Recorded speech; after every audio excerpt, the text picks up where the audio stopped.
Hello students, इस session में हम आपको ये बताएंगे कि इवेपोरेशन के द्वारा कूलिंग कैसे काज होती है। How does evaporation cause cooling, या आप केवल इतना है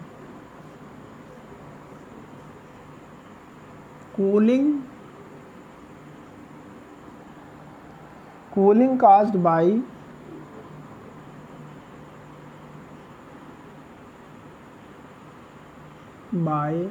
evaporation।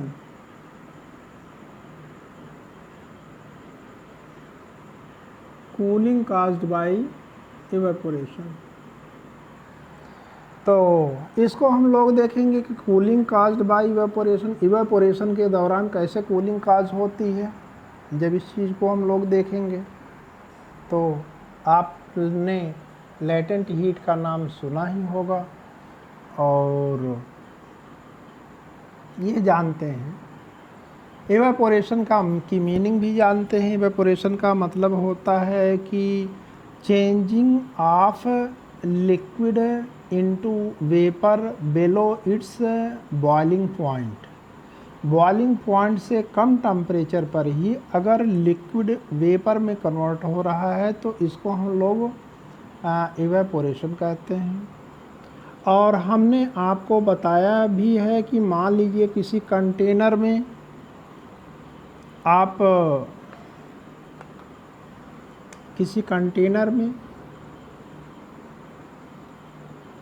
यहाँ पर आपने लिक्विड रख दिया है, तो यहाँ पर लिक्विड के जो सरफेस के पार्टिकल्स होंगे उनके पास एनर्जी ज़्यादा होगी, और जहाँ जो बल्क में जो पार्टिकल्स होंगे यहाँ पर एनर्जी कम होगी। सरफेस के पार्टिकल्स एनर्जी, उनके पास काइनेटिक एनर्जी ज़्यादा हो, और जो बल्क में अंदर रह रहे हैं उनकी एनर्जी कम हो। ठीक, अब इनकी एनर्जी ज़्यादा है, इसका बहुत ज़्यादा डिस्क्रिप्शन नहीं देंगे। अब मान लीजिए इन्वायरमेंट के इफ़ेक्ट के कारण या अंदर से अगर मान लीजिए कि इनको इतनी हीट या इतनी एनर्जी मिल जाए जितनी कि इनकी सरफेस के पार्टिकल्स को इतनी एनर्जी मिल जाए जितनी इनकी लेटेंट हीट ऑफ वेपराइजेशन है। ठीक है, अगर ऐसा हो जाएगा तो ये निश्चित रूप से ये लिक्विड के पार्टिकल्स वेपर फॉर्म में आ जाएंगे।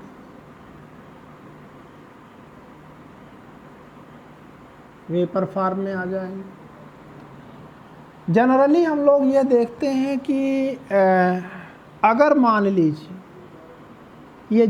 ये पार्टिकल जिसके कांटेक्ट में है, ये पार्टिकल्स जो लिक्विड फेज से वेपर फेज में जा रहे हैं, जिनका इवेपोरेशन हो रहा है, जिसके भी कांटेक्ट में होंगे, अगर उनसे लेटेंट हीट ले करके लिक्विड से वेपर फॉर्म में हो रहे हैं तो जिस सब्सटेंस के कांटेक्ट में थे उससे इन्होंने एनर्जी ले लिया, इसलिए उसका टेम्परेचर डिक्रीज कर जाएगा।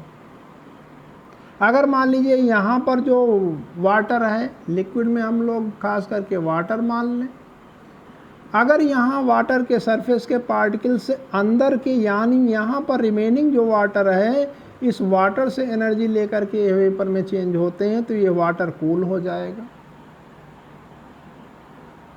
जिस सरफेस के कांटेक्ट में लिक्विड के पार्टिकल्स हैं और लिक्विड में भी लिक्विड के सरफेस के पार्टिकल्स जिस ऑब्जेक्ट के कांटेक्ट में हैं और उससे एनर्जी ले करके, कौन सी एनर्जी ले करके, लेटेंट हीट ऑफ वेपराइजेशन ले करके, अगर वो वेपर फॉर्म में चेंज हो रहे हैं तो जहाँ से उन्होंने एनर्जी लिया है वो चीज़ अपने आप कूल हो जाता है।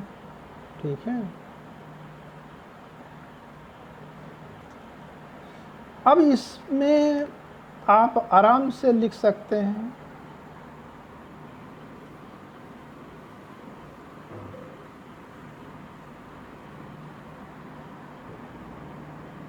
when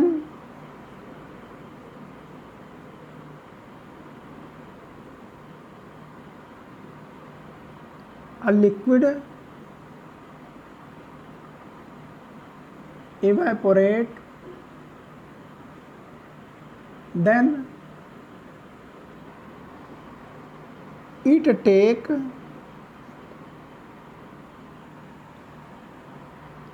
heat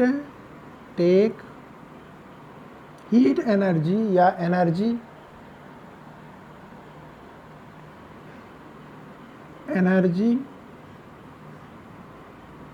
यानी latent heat of energy, latent heat of vaporization भी कह सकते हैं, latent heat of vaporization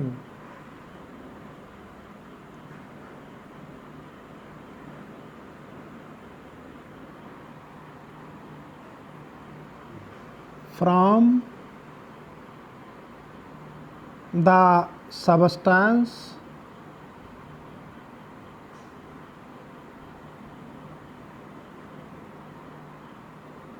present in their contact,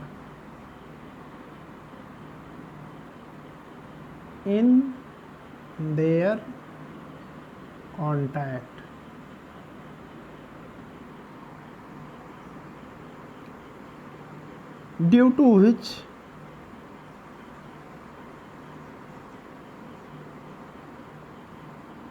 जिसके कारण, जिसके कांटेक्ट में, अभी आपको जब एग्जांपल देंगे तो आप इसमें बड़े आराम से समझ जाएंगे। Due to which the temperature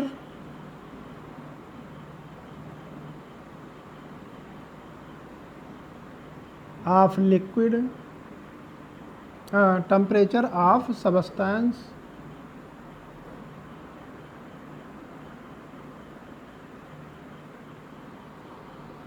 decreases, ये होता है। When a liquid evaporate, then it take energy from the substance present in their contact, in its contact,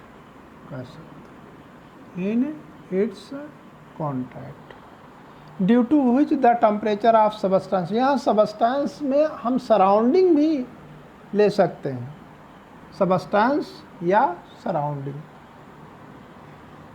तो टेम्परेचर ऑफ सबस्टेंस ये डिक्रीज करेगा। अगर हीट वो सराउंडिंग से ले रहा है तो सराउंडिंग का टेम्परेचर डिक्रीज करेगा।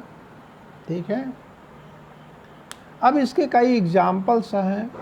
ये तो काज हमने बताया कि क्यों जो है इवेपोरेशन के द्वारा कूलिंग क्यों काज होती है, उसका कारण हमने बताया। अब इसके एग्जाम्पल्स में भी आप देखिए कि आप गांव में देखते हैं जो गांव में लोग गर्मी के दिनों में अर्थन पॉट के में वाटर रखते हैं और कुछ समय के बाद वो कूल हो जाता है। क्यों होता है? क्योंकि इस अर्थन पॉट में, क्योंकि ये अर्थन पॉट मिट्टी का ही तो बना हुआ है। अगर मिट्टी का बना हुआ है तो निश्चित रूप से आप देखेंगे कि इसमें स्मॉल पोर्स होंगे और उस स्मॉल पोर्स से मिट्टी यानी सॉइल पार्टिकल्स जो होते हैं उनके बीच में हल्का जो है गैप रहता है, उसी को हम पोर कह रहे हैं। तो अंदर से वाटर धीरे धीरे उसी पोर से होते हुए बाहर सरफेस तक आएंगे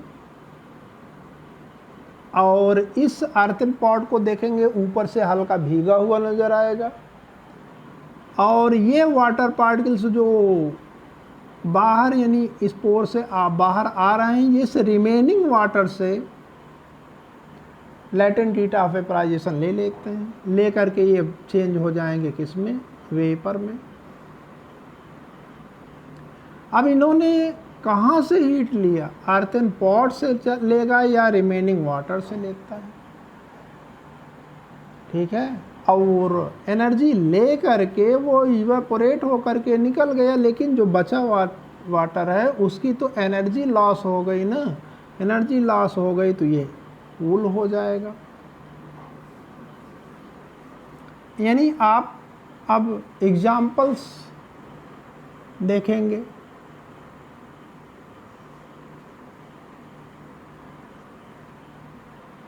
नंबर 1 है water kept in earthen pot become cool after some time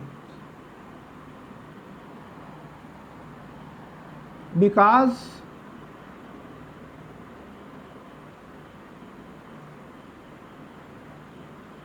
some amount of water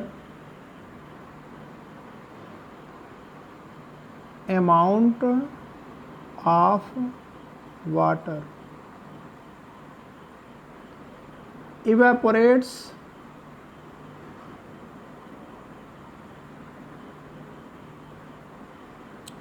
some amount of water come out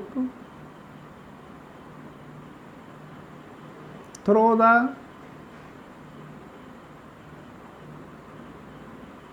the pores of earthen pot, earthen pot से बाहर आए, और इसके बाद दे यानी some amount of this water evaporate by taking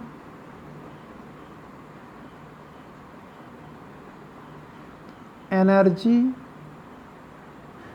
from earthen pot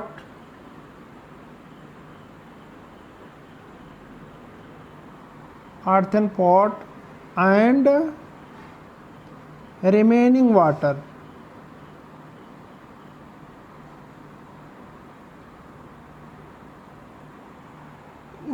kept in earthen pot becomes cool after some time because some amount of water come out through the pores of earthen pot.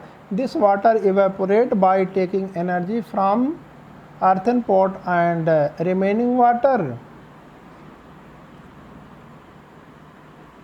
यही इसका आप answer लिख दीजिए। और भी इसके कई examples हैं, उनको हम नेक्स्ट सेशन में बताएंगे। इवेपोरेशन कूलिंग कैसे काज करता है, इसको आज हमने बताया।